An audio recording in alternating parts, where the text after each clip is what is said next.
الحمد لله نحمده ونستعينه ونستغفره ونؤمن به ونتوكل عليه ونعوذ بالله من شرور أنفسنا ومن سيئات أعمالنا من يهده الله فلا مضل له ومن يضلله فلا هادي له ونشهد أن لا إله إلا الله وحده ولا شريك له ونشهد أن سيدنا وسندنا وشفيعنا ومولانا محمدا عبده ورسوله الذي أرسله الله إلى كافة الناس هاديا وبشيرا وداعيا إلى الله بإذنه وسراجا منيرا فالصلاة والسلام عليه وعلى آله وأصحابه وأزواجه وذرياته وأتباعه أجمعين أما بعد قال النبي صلى الله عليه وسلم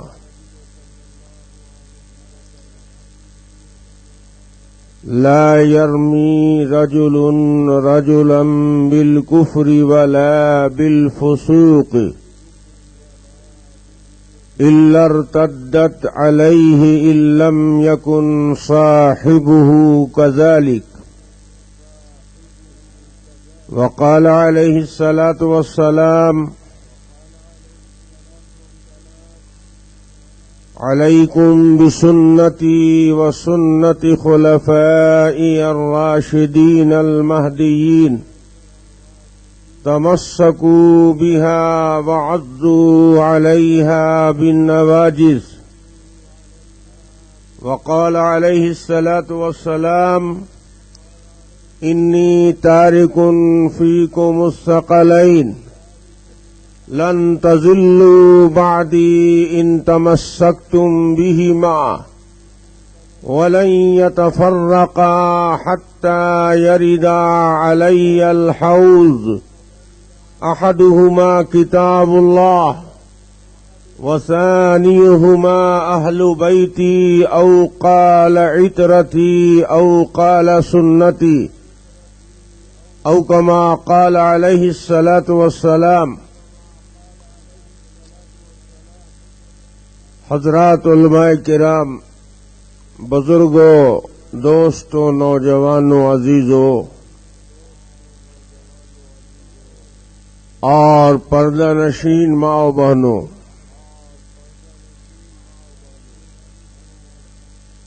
آپ کا یہ نورانی پروگرام اور پاکیزہ اجلاس جو مسلسل 2 روز سے چل رہا ہے اور آج اس کی آخری نشست ہے،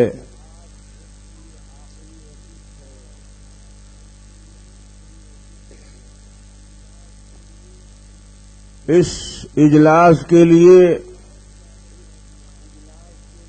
بہت سارے موضوعات ہیں اور بہت سارے عنوانات ہیں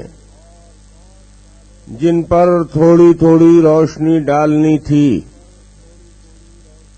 لیکن وقت کی تنگی دامنگیر رہی اور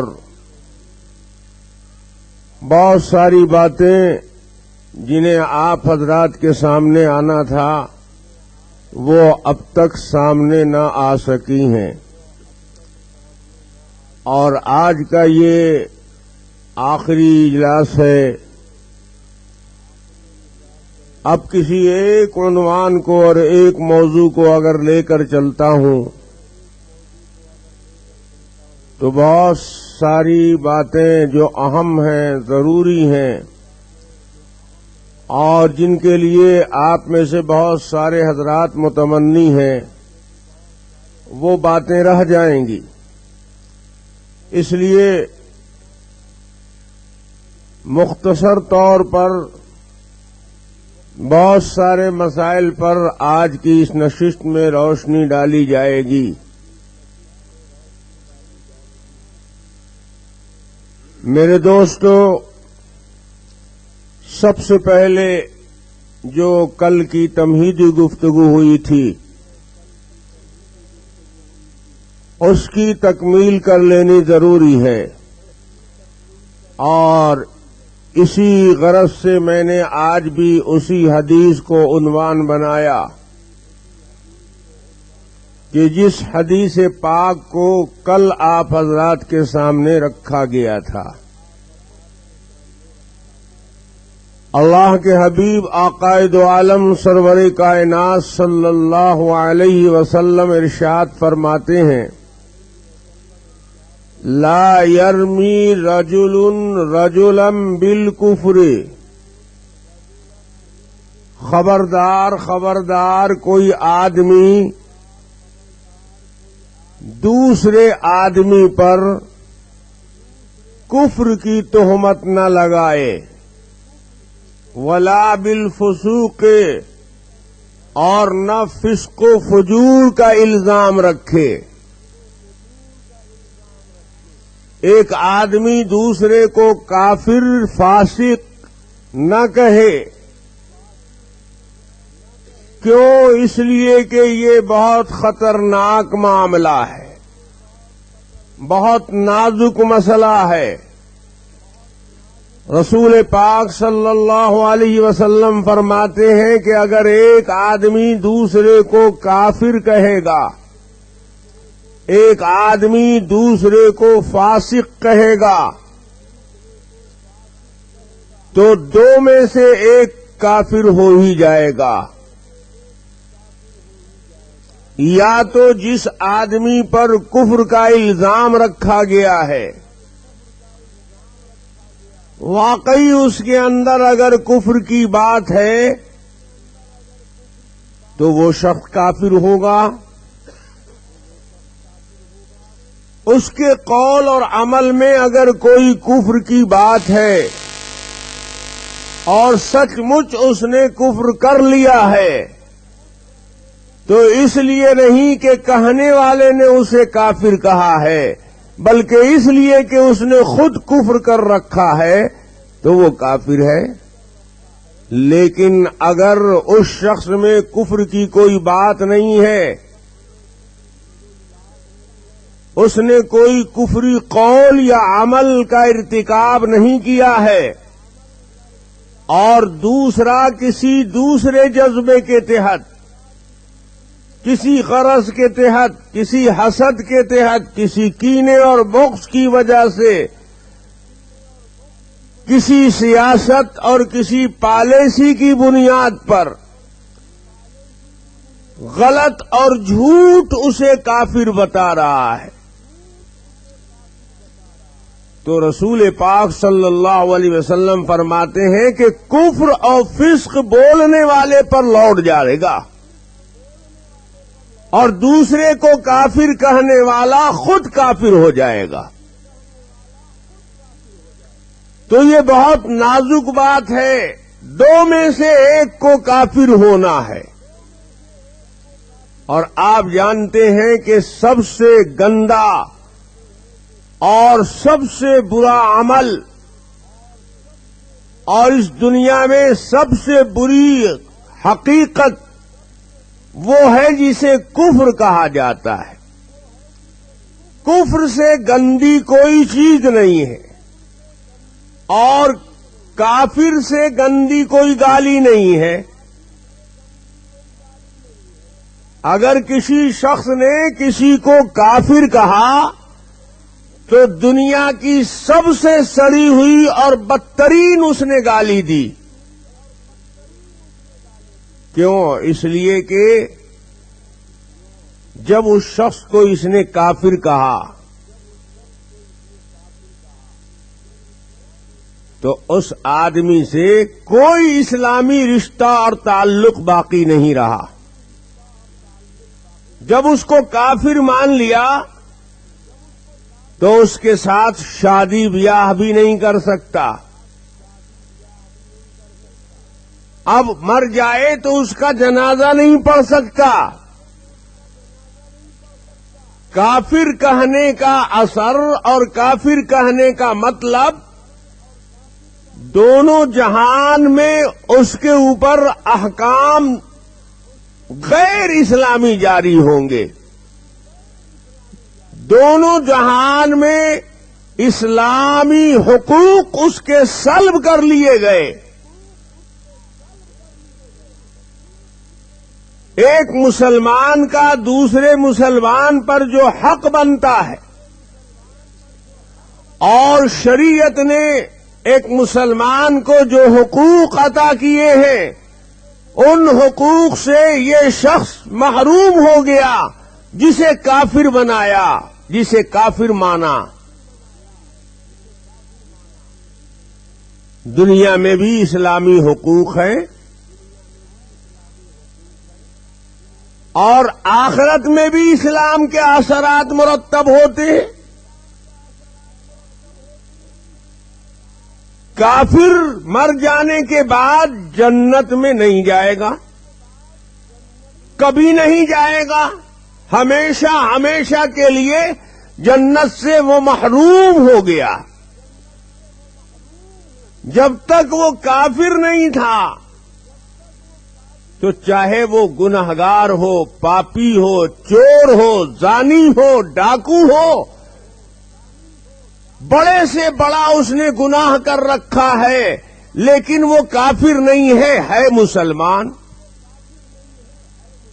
تو وہ جنت میں تو جائے گا. ہمیشہ ہمیشہ کے لیے تو محروم نہیں ہوگا.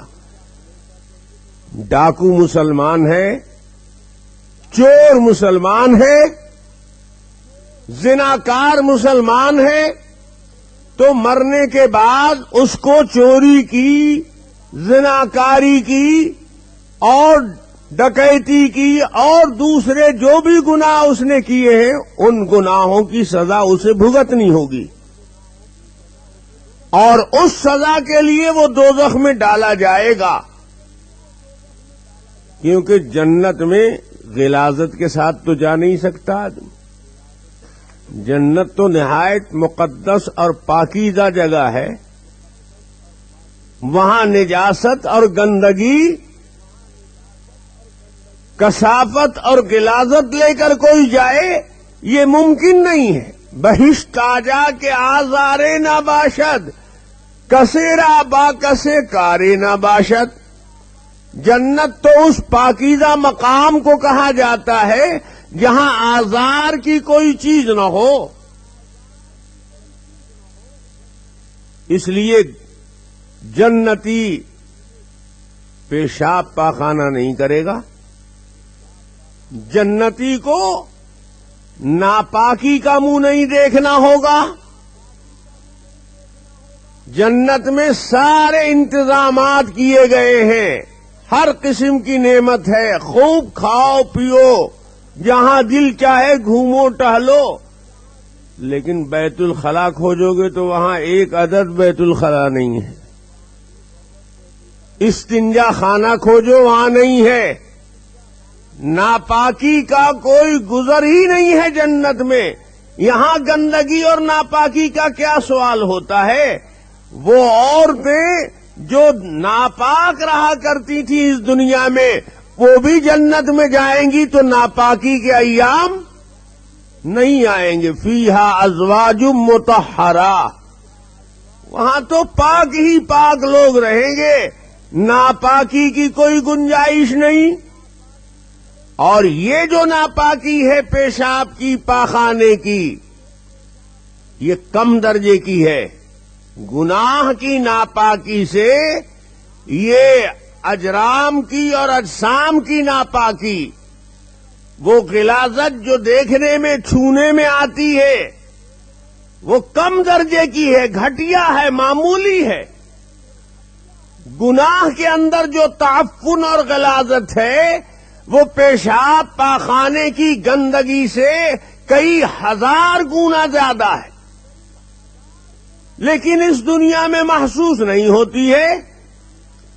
اللہ تبارک و تعالی نے کچھ نظم ایسا بنایا ہے کہ گناہوں کی نجاست کو اس دنیا میں پولیتھین میں بند کر رکھا ہے۔ وہ پولیتھین یہاں پھٹے ہی گی نہیں تو اس کی بدبو اور اس کی غلاظت کا احساس اس دنیا میں نہیں ہوگا، تعفن نہیں پھیلے گا۔ لیکن انسان جیسے ہی انتقال کر جائے گا اور عالم آخرت میں داخل ہوگا تو گناہوں کی پولیتھین پھٹ جائے گی اور اب اس کا تعفن پھیلے گا اور اب اس کی غلاظت و نجاست کا احساس ہوگا۔ آپ اس کو ایک مثال سے سمجھیے۔ اس دنیا میں بھی دو قسم کی نجاست شریعت نے مانا ہے۔ ایک نجاست تو وہ ہے کہ جو مرئی ہے، دیکھنے میں آتی ہے، محسوس ہوتی ہے۔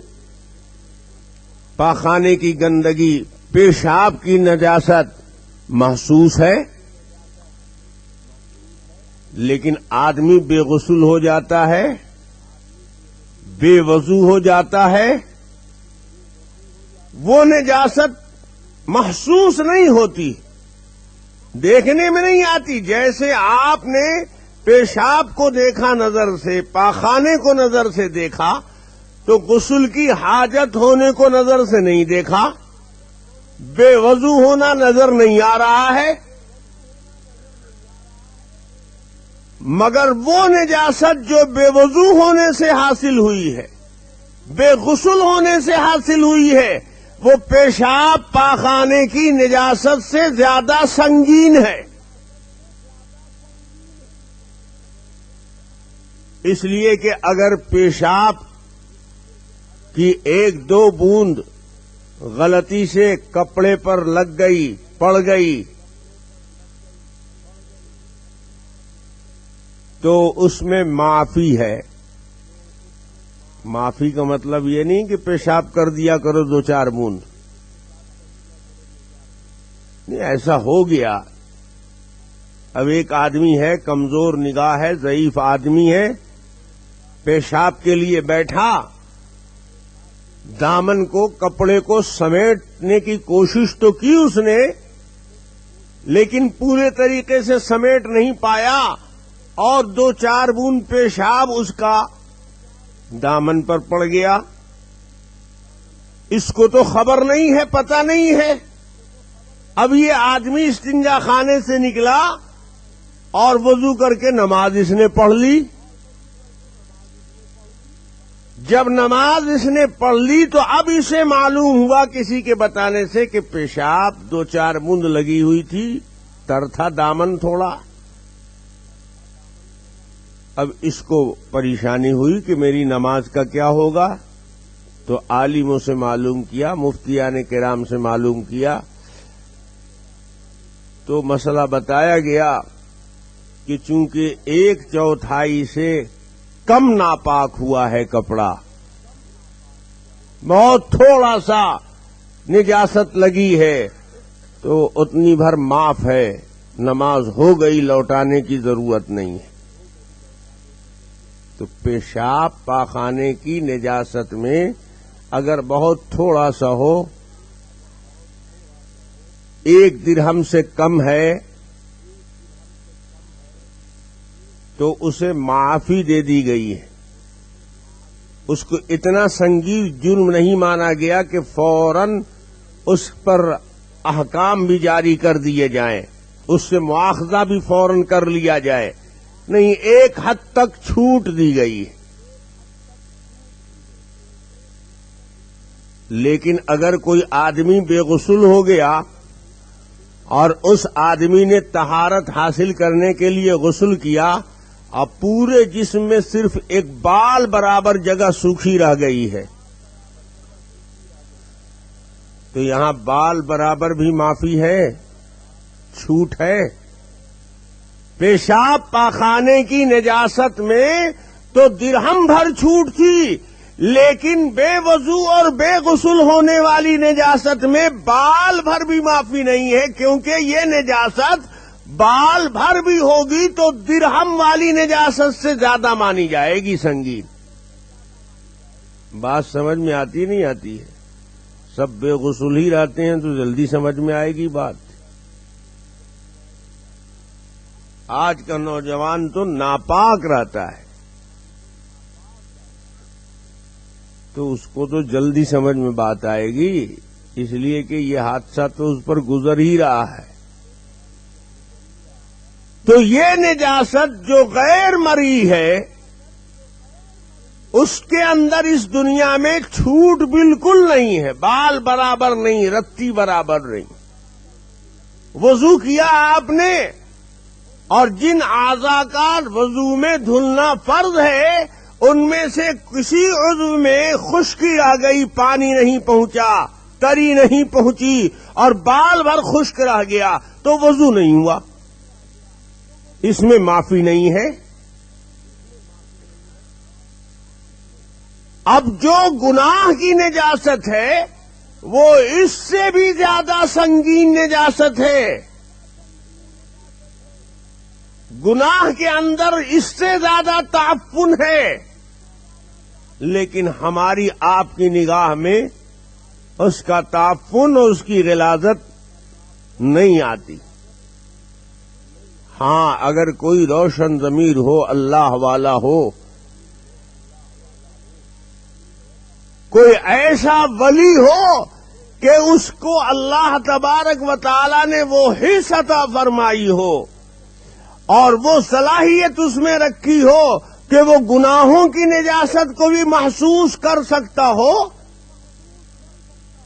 تو وہ کر لیتا ہے محسوس۔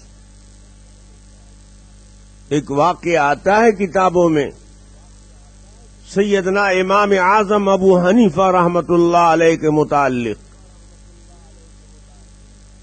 3 آدمی نے ایک ہی مسئلہ باری باری امام اعظم ابو حنیفہ رحمت اللہ علیہ سے پوچھا۔ مسئلہ ایک ہے، پوچھنے والے 3 ہیں۔ مسئلہ یہ ہے کہ وضو کے لیے، وضو کی حاجت تھی، وضو کے لیے ہم نے پانی استعمال کیا، ہاتھ دھلا، آپ نے چہرہ دھلا، تو چہرہ دھلنے کے بعد دھلا ہوا پانی، ہاتھ دھونے کے بعد ہاتھ دھویا ہوا پانی، وہ تو ٹپکے گا نا، گرے گا۔ استعمال شدہ جو پانی ہے وہ پانی پاک ہوتا ہے کہ ناپاک؟ یہ مسئلہ امام اعظم ابو حنیفہ رحمت اللہ علیہ سے پوچھنے والوں نے پوچھا۔ 3 آدمی نے باری باری یہ مسئلہ دریافت کیا۔ ایک شخص وضو کر رہا تھا، سیدنا امام اعظم ابو حنیفہ رحمت اللہ علیہ بھی وہیں تھے، وہ بھی وضو کر رہے ہیں، نماز کی تیاری ہو رہی ہے۔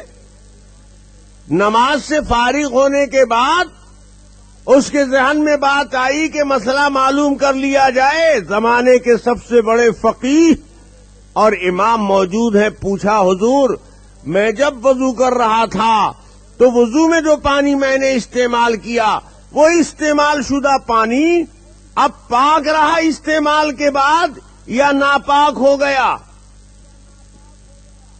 تو امام ابو حنیفہ رحمت اللہ علیہ نے ان کو دیکھا اور دیکھنے کے بعد کہا، آپ کا استعمال کیا ہوا پانی ناپاک، اور ناپاک میں بھی شدید قسم کا، غلیظ قسم کا ناپاک ہے، نجاست غلیظہ ہے۔ وہ آدمی مسئلہ معلوم کر کے چلا گیا۔ دوسرے وقت میں دوسرے صاحب بازو میں بیٹھے وضو کرنے کے لیے۔ اب وضو کے بعد نماز پڑھی گئی، نماز سے فارغ ہونے کے بعد اس کے ذہن میں بات آئی کہ چلو مسئلہ معلوم کر لیا جائے، تو اس نے پوچھا امام ابو حنیفہ رحمت اللہ علیہ سے کہ حضور میں نے وضو کیا، آپ نے بھی وضو کیا، لوگ وضو کرتے ہی ہیں، وضو کی ضرورت ہوتی ہے، وضو کرتے ہیں لوگ. تو میں نے جو وضو کیا تو استعمال پانی جس کا جو استعمال ہوا وہ استعمال شدہ پانی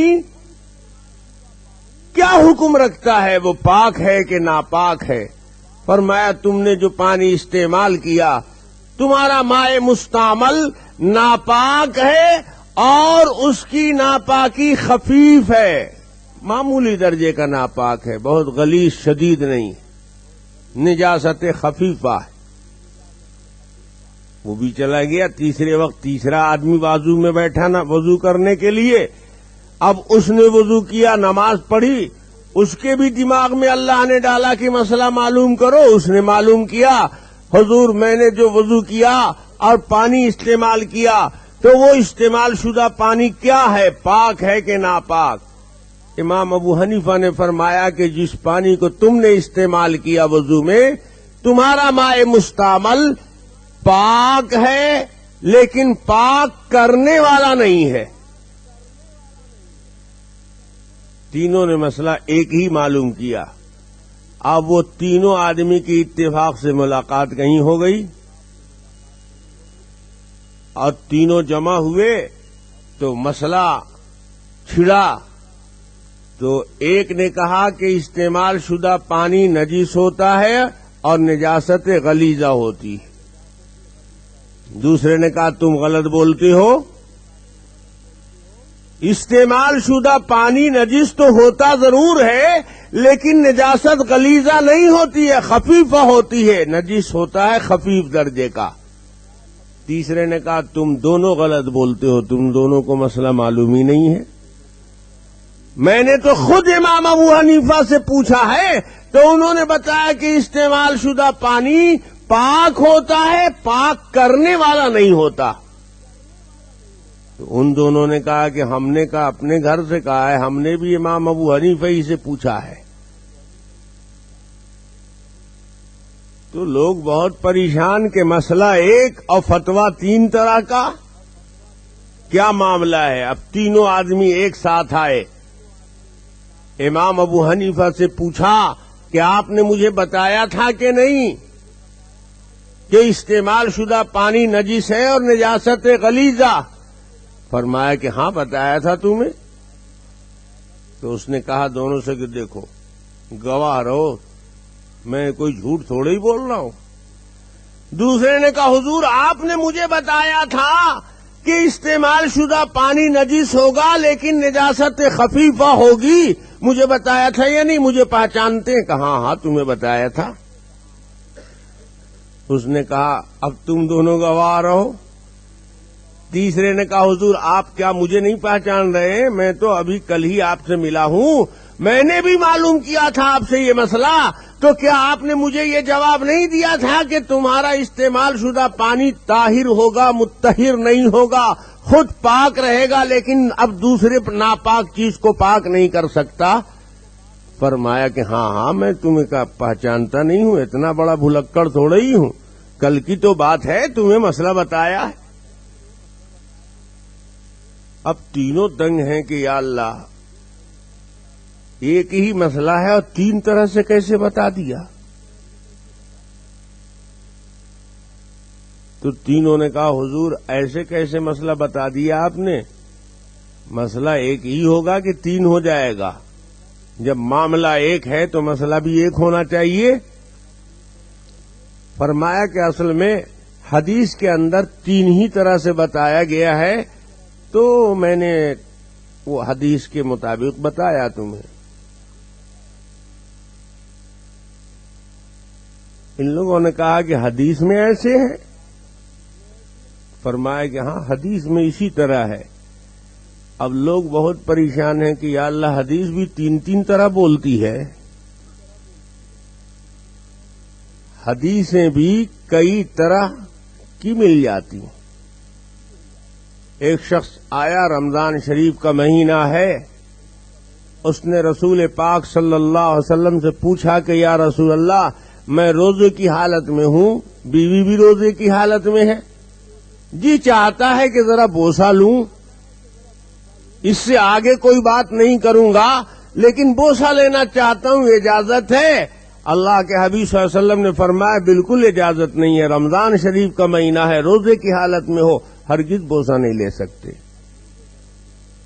دوسرے وقت میں ایک دوسرا شخص آیا، اس نے پوچھا کہ یا رسول اللہ، رمضان المبارک کا مہینہ ہے اور میں بھی روزے سے ہوں، بیوی بھی روزے سے ہے، اور جی چاہتا ہے کہ بوسہ لوں، لے سکتا ہوں؟ حضور نے فرمایا ہاں ہاں بالکل اجازت ہے۔ دونوں حدیث ہے، ارے ہے یا نہیں ہے؟ اب کچھ لوگ سوچ رہے ہیں کہ ہے کہوں کہ نہ کہوں۔ ہے، اور دونوں صحاح ستہ کی روایت۔ محدثین فرماتے ہیں کہ پہلا آدمی جس کو منع کیا حضور نے، اجازت نہیں دی، وہ جوان تھا، اور دوسرا آدمی جس کو اجازت دے دی وہ بوڑھا تھا۔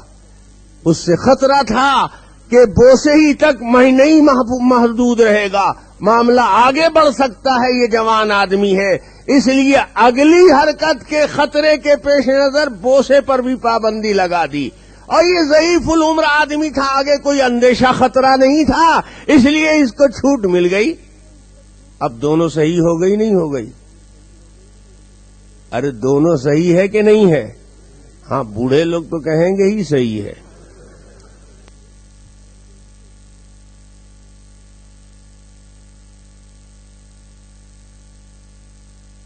خواتین و حضرات، ایمان اور روح کی تازگی کے لیے ہمارے یہاں تشریف لائیے۔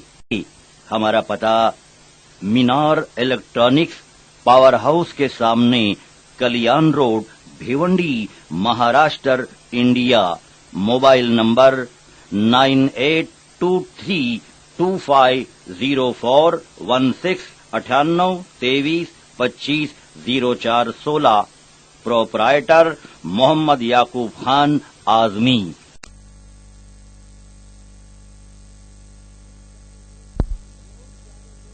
بہت سارے لوگ مجھ سے کہتے ہیں صاحب قرآن ایک ہے، حدیث ایک ہے، اور مسلمان کئی فرقے میں ہے، ایسا کیوں ہے؟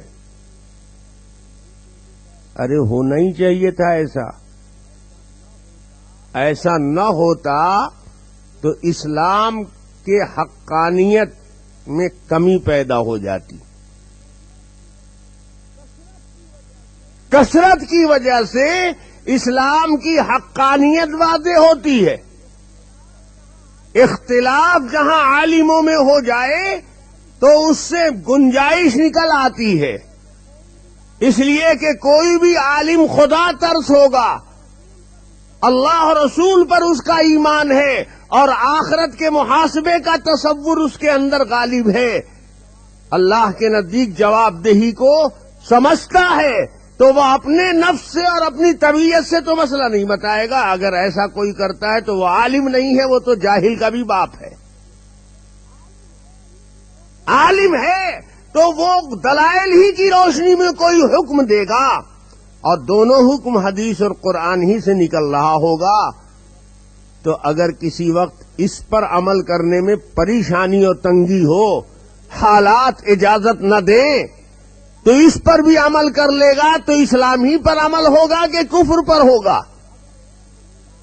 اگر ایک ہی راستہ ہو اور اس راستے میں ٹریفک جام ہو جائے تو اب وہیں کھڑا رہے گا نا، اور اگر دوسرا بھی راستہ ہوگا تو ٹریفک ادھر جام ہے تو اس وقت ادھر ہی سے نکل جائے گا۔ تو کئی راستے ہونے میں سہولت حاصل ہوتی ہے نا۔ راستوں کا متعدد ہونا منزل تک پہنچنے میں سہولت پیدا کرتا ہے، اس لیے اللہ کے حبیب سرور کائنات صلی اللہ علیہ وسلم نے فرمایا میری امت کا اختلاف، میرے صحابہ کا اختلاف رحمت ہے، زحمت نہیں ہے۔ تو سیدنا امام اعظم ابو حنیفہ رحمۃ اللہ علیہ نے فرمایا کہ بھئی حدیث میں تین ہی طرح سمجھ میں آتا ہے، اس لیے میں نے تین طرح جواب دیا۔ اب لوگوں نے کبھی ایسے تو حدیث میں کہیں آیا نہیں ہے، لیکن حدیث یاد سب کو ہو اور حدیث کی گہرائی تک سب پہنچ جائے ضروری نہیں ہے۔ ہر حافظ قرآن عالم بھی ہوتا ہے؟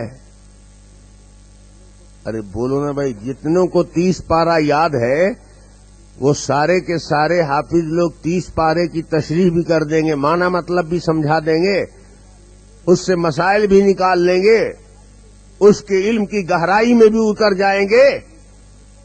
تو حدیث کسی کو یاد ہوتی ہے، بالکل ازبر ہوتی ہے، لیکن اس حدیث کی تہ میں اور اس کی گہرائیوں میں جو علم کے موتی ہیں وہ وہاں تک نہیں پہنچ سکتا یا نہیں پہنچ پاتا ہے، اور دوسرے تک وہی حدیث پہنچتی ہے تو وہ اس کی گہرائی تک پہنچ جاتا ہے۔ اللہ کے حبیب صلی اللہ علیہ وسلم نے فرمایا کہ رب مبلغ اوعا، بہت سے ایسے لوگ کہ جن کے تک پہنچائی جاتی ہے روایت، وہ پہنچانے والے سے زیادہ حافظے کے قوی ہوتے ہیں اور علم کے زیادہ مضبوط ہوتے ہیں اس کے مقابلے میں۔ حدیث ہے، پڑھ رہے ہیں سب، لیکن پہنچ نہیں پا رہے وہاں تک۔ یہ ہے تفقہ، یہ ہے سوجھ بوجھ۔ اللہ کے حبیب سرور کائنات صلی اللہ علیہ وسلم فرماتے ہیں من یرید اللہ بہ خیرا یفقہہ فی الدین، اللہ جس کے لیے خیر کا ارادہ کرتا ہے اس کو دین کی فقہ اور دین کا تفقہ اور دین کی سوجھ بوجھ عطا کر دیتا ہے۔ حدیث سب جان رہے، وہ بھی تینوں جان رہے، لیکن مسئلہ اس میں سے اس 3 طرح سے نکل گیا، یہ نہیں پکڑ پا رہے۔ اب جب امام ابو حنیفہ کو چھیڑا تو انہوں نے بتایا دیکھو حدیث میں ہے نا کہ وضو کرنے والا جب وضو کرتا ہے تو جن جن اعضاء کو دھلتا ہے ان اعضاء کے گناہ دھل جاتے ہیں۔ ہاتھ سے گناہ کیا ہے، جب وضو کرنے والا ہاتھ دھل رہا ہے تو ہاتھ سے کیے ہوئے گناہ اس پانی میں دھل گئے۔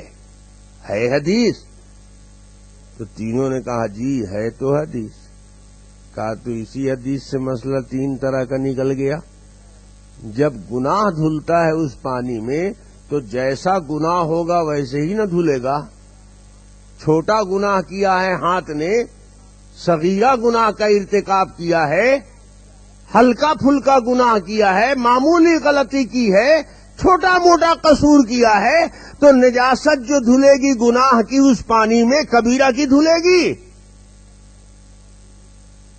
صغیرہ کی دھلے گی۔ اور اگر کبیرہ گناہ کا ارتکاب کیا ہے، خطرناک اور بڑے بڑے گناہ کیے ہیں، تو اب جو دھلے گا تو اسی گناہ کی گندگی نہ دھلے گی اس پانی میں۔ تو دیکھو تم نے جب مسئلہ پوچھا تو میں نے نظر ڈالی تمہارے اوپر، اللہ پاک نے کھول دیا میرے دل پر۔ آئینے کے سامنے کوئی چیز جاتی ہے تو آئینے میں اس کا عکس جھلکتا ہے نہیں جھلکتا ہے؟ تو جن کے قلوب آئینے ہو جاتے ہیں ان کے سامنے جب کوئی آتا ہے تو اللہ تبارک و تعالی کشف کی صلاحیت کی بنیاد پر کبھی کبھی اس کے اعمال سے پردہ ہٹا دیتے ہیں اور یہ دیکھنے والا محسوس کر لیتا ہے کہ یہ آدمی اس کیریکٹر کا ہے۔ تم نے جب مجھ سے پوچھا تھا کہ میرے اعضائے وضو کے دھلے ہوئے پانی کا کیا حکم ہے، تو میں نے نظر کشفی جو ڈالی تو مجھے محسوس ہوا کہ تم بڑے پاپی و گناہگار ہو اور بڑے بے پاک ہو، کبیرہ گناہوں کا بھی ارتکاب کرتے ہو۔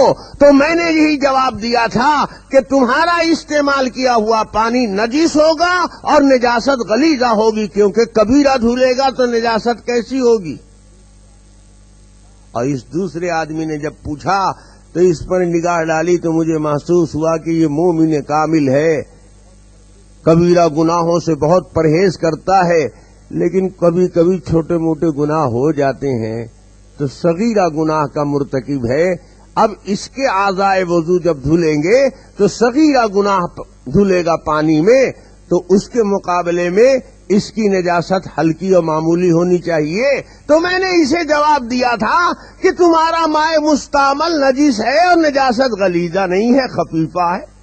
اور یہ شخص جس نے تیسری مرتبہ پوچھا اس پر جو نگاہ کشفی ڈالی تو مجھے تو محسوس ہوا کہ یہ تو بہت پائے کا آدمی ہے، انتہا درجے متقی پرہیزگار ہے، یہ تو صغیرہ سے بھی اسی طرح ڈرتا ہے جیسے کبیرہ سے ڈرنا چاہیے، یہ نہ کبیرہ کا ارتکاب کرتا ہے نہ صغیرہ کا ارتکاب کرتا ہے، لیکن ہے تو انسان ہی، فرشتہ تو نہیں ہے، بھول چوک تو ہوگی ہی، تو بھول چوک تو گناہ کے ذیل میں نہیں ہے، اس لیے جب گناہ نہیں ہے تو اب پانی سے استعمال میں گناہ تو نہیں دھلے گا نا، وہی بھول ہی چوک تھوڑا سا میل ویل دھل جائے گا، تو پانی پاک ہے، وہ صلاحیت پاک رہنے کی اس میں باقی رہے گی، کیونکہ نہ تو اس میں صغیرہ کی نجاست آئی ہے نہ کبیرہ کی نجاست آئی ہے، باقی ایک بار میل اس سے صاف کر لیا اس نے،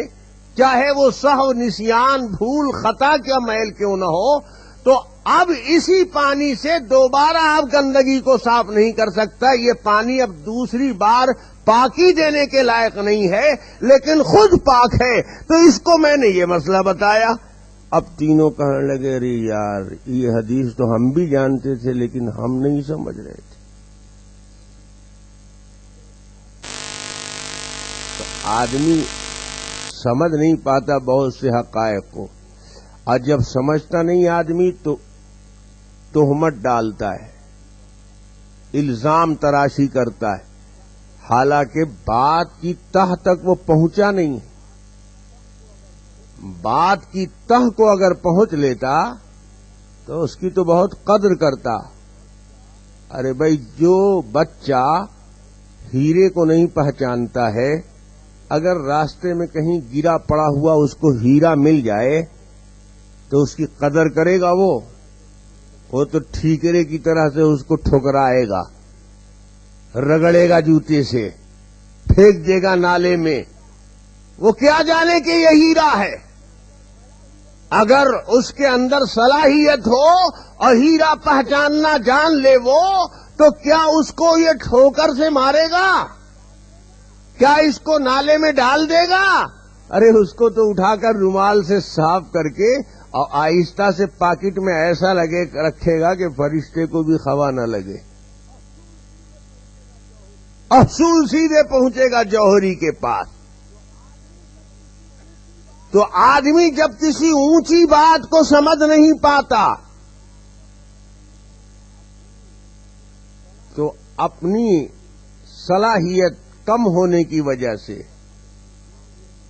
اس کو حقیر، معمولی اور کبھی کبھی بے مطلب سمجھتا ہے کہ یہ بیکار بات ہے، اس جملے کا کوئی معنی مطلب نہیں، حالانکہ وہ جملہ بہت قیمتی ہے، بہت شاندار ہے۔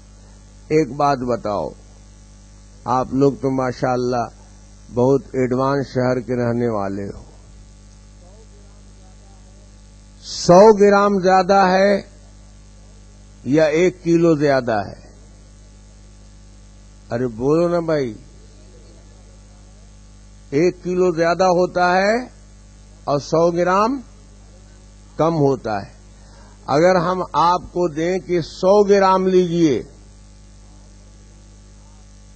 اور ہم کہیں نہیں آپ 1 کلو لیجئے، تو 100 گرام آپ قبول کریں گے کہ 1 کلو کے لیے لپک جائیں گے؟ کیوں بھائی؟ زیادہ لیں گے کہ کم؟ 100 گرام زیادہ ہے نا، اور 1 کلو کم ہے۔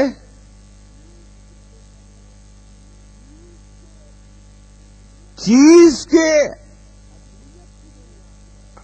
اصلیت کی بنیاد پر، حقیقت کی بنیاد پر وزن میں کمی اور زیادتی ہوتی ہے۔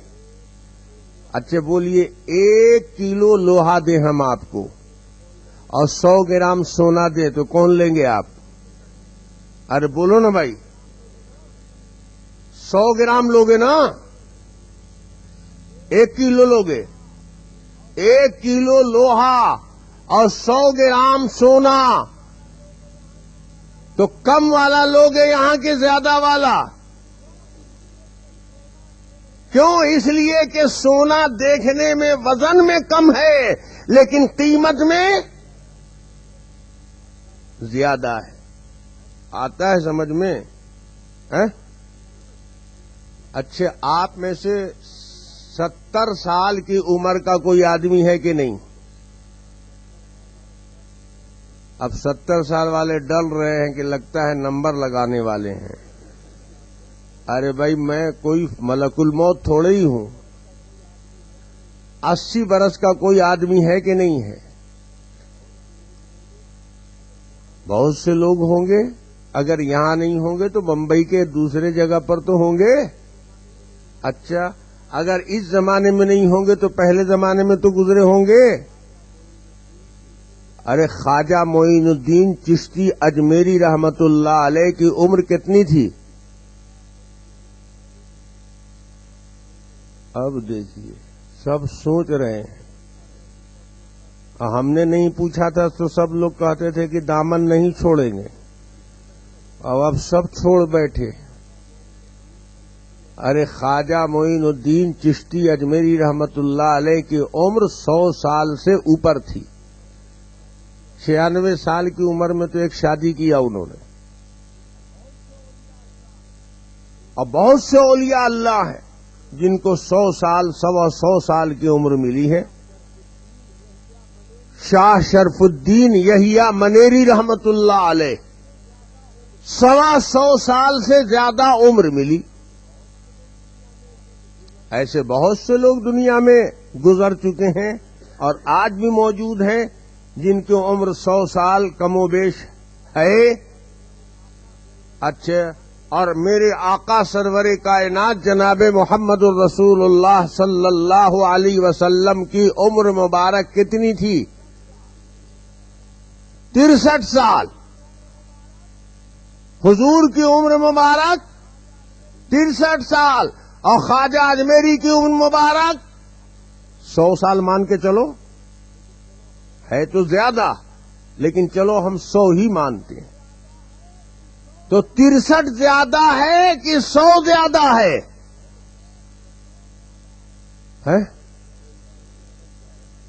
کون تو بول رہا ہے 63 زیادہ ہے.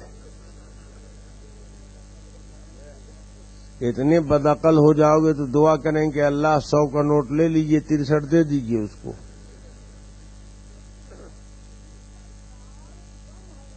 ترسٹھ سال کم ہے 100 سال کے مقابلے میں. اچھا، اب ایک بات بتاؤ، خواجہ صاحب نے، خواجہ معین الدین چشتی اجمیری رحمت اللہ علیہ نے نماز کی پابندی کتنی عمر کے بعد شروع کی تھی؟ جب 80 برس کے ہو گئے تھے تب نہ نماز پڑھنا چالو کیا تھا. ارے بولو.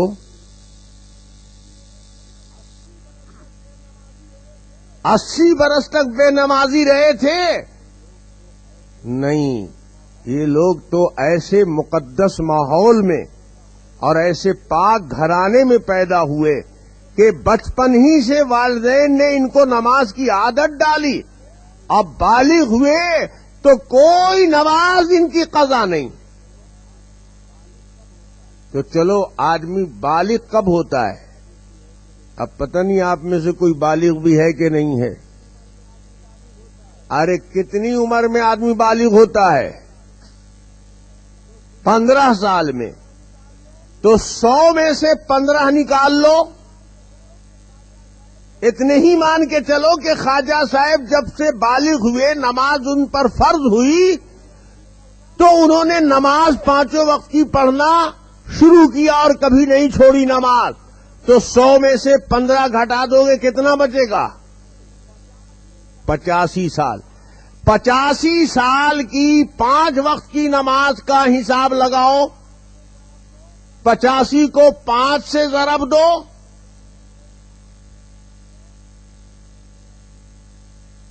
کوئی بول رہا ہے 420.